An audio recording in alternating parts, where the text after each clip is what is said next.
Hey Chapel, we've had a couple of crazy years, haven't we?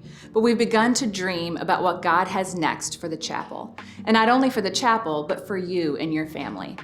In this coming season, we're going to be expanding our Midlothian campus, making more room for ministries and more room for people, because people are our heart and Jesus is our message.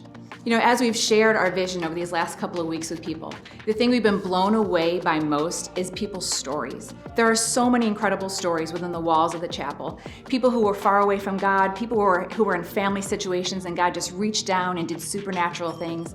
We have loved hearing people's stories, but what excites us the most is the stories that have yet to be written. Maybe those are going to be your stories, but I think a lot of those stories are going to be people who aren't even here yet, people who are far away from God, and He's going to write an incredible story in their lives, and we get to be a part of it. So in the coming months, you're going to see a card that looks like this. It's called the commitment card. And we're not asking you to give a specific amount of money. We're asking you to take this card and bring it before God in prayer and just say, God, what would you have our family do in this season? What kind of commitment can we make? What kind of sacrifices can we make as a family so that we all can be a part of what God's doing to build His church here in Richmond? I know for our family, as we prayed over this card, our number has changed more than once. So just be open as you bring this card before God and ask Him, what do you want our family to do?